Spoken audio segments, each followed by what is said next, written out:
Zelensky invites Trump to fulfill re-election vow of settling Russia-Ukraine war in 24 hours. Ukrainian President Volodymyr Zelensky on Sunday invited former U.S. President Donald Trump to visit Ukraine to make good on his vow of settling the Eastern European nation's ongoing conflict with Russia in 24 hours, a repeated claim that Trump said would happen if he takes back the White House in 2024.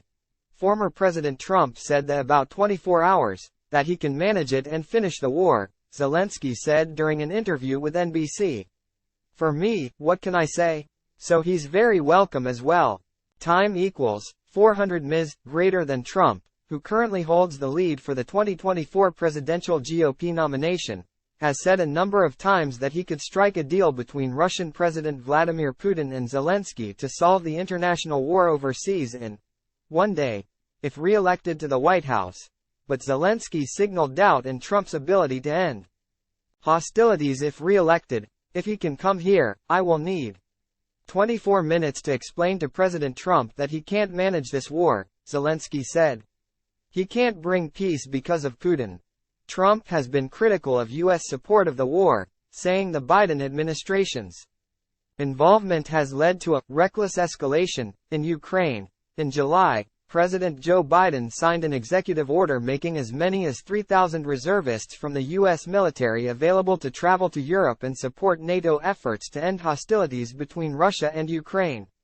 This comes as Ukraine has received nearly $350 billion in foreign aid, including $113 billion from the U.S., which has been crucial to its continued war effort. But with a potential second Trump administration retaking the White House in 2024, Zelensky said he was unsure if Ukraine would lose U.S. support. Really, I don't know. Really, I don't know. Zelensky told NBC on Meet the Press. I hope that it depends not only on the president institutionally. I think it depends on the opinion of Americans, of your society. I think that is most important. I think it's important in the United States and EU, the attitude of just ordinary people. It's their support. It's their money. It depends on them. Time equals 400 Ms. greater than, and they are sure in Ukraine. I know that they support Ukraine, love us. And really, they understand our difficult war against Russia. And I think only after that, society is pushing the leaders and leaders make right decisions, he added. Click here to get the Daily Wire app. Time equals 400 Ms. greater than. According to Gallup, support for more aid has steadily declined for more than a year. A plurality of Americans, 41%, believe the U.S. is too involved in the war in Ukraine, including 62% of Republicans and 44% of independents. While only 14% of Democrats say the same, more than 60% of Democrats, Republicans, and independents believe neither side is winning the war. Time equals 400 Ms. greater than. The Biden administration and Democrats on Capitol Hill have pushed for a joint $106 billion aid package to Israel and Ukraine.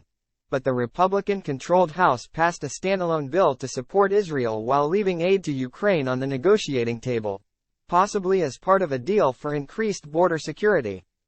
Time equals 400 Ms. greater than. Biden and Senate Majority Leader Chuck Schumer, DNY, have said that proposal is dead on arrival. Still, allies of Ukraine are worried that the debate itself shows unqualified support for Ukraine is becoming unsustainable. The U.S. still has about $5 billion of outstanding allocated aid waiting to be sent to Ukraine due to an accounting error by the Pentagon. Still, once that runs out, further funds would have to be approved by the divided Congress. Zelensky said if Washington, D.C., refuses to send more aid, U.S. soldiers could eventually get involved in a greater conflict with Russia. If Russia will kill all of us, they will attack NATO countries, and you will send your sons and daughters to fight. Zelensky told NBC.